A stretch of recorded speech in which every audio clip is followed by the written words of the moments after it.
नमस्कार, स्वागत है आपका हिमाचल न्यूज़ एंड अपडेट्स में। चलिए शुरू करते हैं आज की कुछ बड़ी खबरें। पहली खबर है, मंडी सदर में महंगाई के खिलाफ सीपीआईएम का धरना प्रदर्शन। मंडी में मार्क्सवादी कम्युनिस्ट पार्टी की लोकल कमेटी ने गुरुवार को बढ़ती महंगाई और बेरोजगारी के खिलाफ सेरी मंच पर धरना प्रदर्शन किया।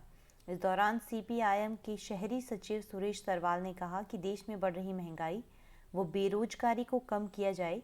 देश में 2014 के चुनाव से पहले मौजूदा सरकार नारा दे रही थी कि बहुत हुई महंगाई की मार, और मगर अब यही सरकार लगातार पेट्रोल, डीजल, रसोई गैस और खाद्य वस्तुओं के दामों में लगातार बढ़ोतरी कर रही है।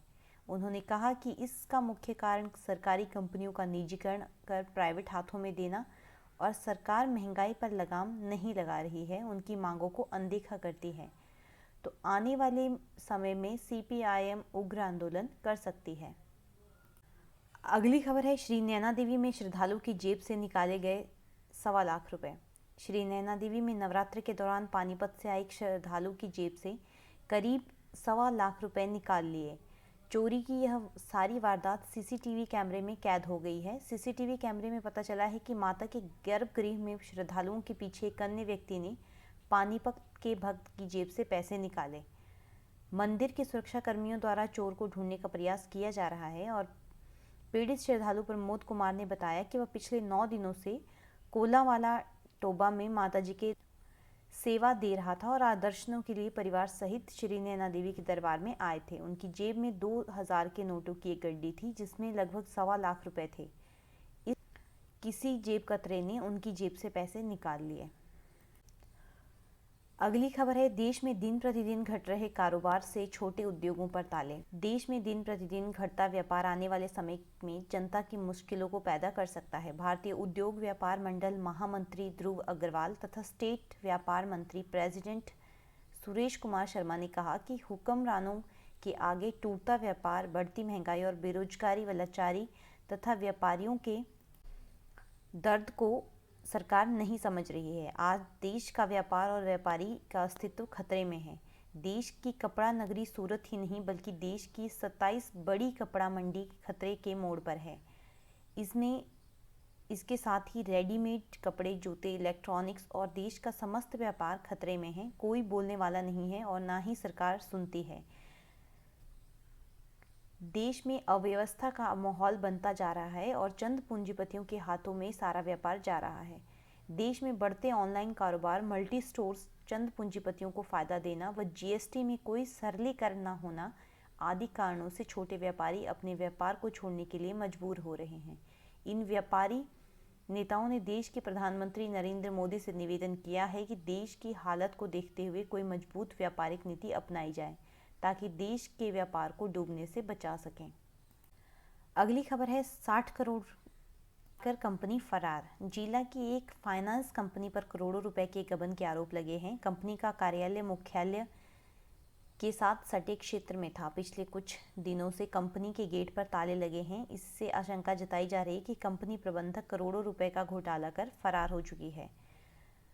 कार्यालय पर ताले लटकने से कंपनी में पैसे लगाने वाले लोगों के होश उड़ चुके हैं और लोगों को डर है कि कंपनी प्रबंधन वर्ग से जुड़े लोग विदेश भागने की फिराक में हैं।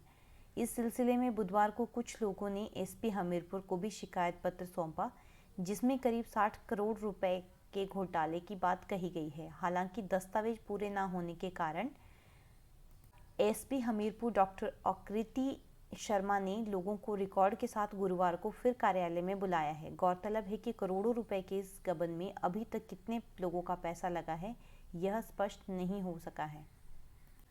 अगली खबर है, पंजाब में धान बेचने गए हिमाचल के 3 किसानों पर एफआईआर दर्ज।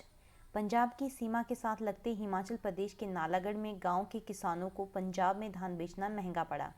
जैसे हिमाचल प्रदेश के किसानों की ट्रैक्टर ट्रॉलियां कृषि मंडी पहुंची तो किसानों के ट्रैक्टर सीज कर मामले दर्ज कर दिए गए। पंजाब सरकार की न्यूनतम समर्थन मूल्य एमएसपी पर बाहरी राज्यों के लिए धान बेचने पर पाबंदी लगा दी है। जानकारी के मुताबिक दभोटा गांव के रणजीत सिंह, दुगरी गांव के लखविंदर और बलविंदर 3 ट्रैक्टर ट्रॉलियों में धान लोड कर पंजाब की भरतगढ़ अनाज मंडी पहुंचे। जैसे ही सूबे के किसानों का धान वहां पहुंचा, आड़तियों ने भरतगढ़ पुलिस को बुलाकर किसानों के ट्रैक्टर सीज करवा दिए और उनके खिलाफ धान बेचने के आरोप में मामला दर्ज कर दिया।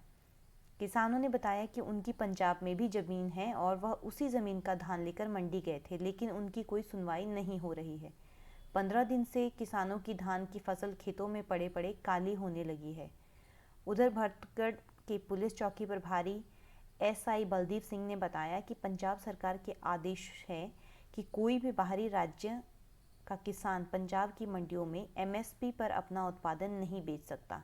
पुलिस ने इसके खिलाफ धारा 420 और 120 बी के तहत मामला दर्ज किया है। अगली खबर है, चेतन ब्राक्टा को भाजपा से 6 साल के लिए निष्कासित कर दिया गया। हिमाचल प्रदेश के जुब्बल कोटखाई विधानसभा क्षेत्र से उपचुनाव के लिए बतौर निर्दलीय उतरे पूर्व मंत्री नरेंद्र ब्राक्टा के पुत्र चेतन ब्राक्टा को भाजपा ने 6 साल के लिए निष्कासित कर दिया है। भाजपा नेताओं की तमाम कोशिशों के बावजूद चेतन मैदान से नहीं हटे। नामांकन वापसी के अंतिम दिन बुधवार को नाटकीय अंदाज में वह अपनी मोबाइल स्विच ऑफ कर गायब रहे, जबकि भाजपा नेता उनको तलाश करते रहे। शाम को बयान जारी कर ब्राक्टा ने कहा कि जुब्बल कोटखाई की जनता के दबाव के चलते उन्होंने नामांकन वापस नहीं लिया। इसके बाद प्रदेशाध्यक्ष एवं सांसद सुरेश कश्यप ने भाजपा आईटी विभाग के प्रदेश संयोजक चेतन ब्राक्टा को तुरंत प्रभाव से 6 वर्ष के लिए पार्टी से निष्कासित कर दिया है। तो ये थी आज की कुछ बड़ी खबरें।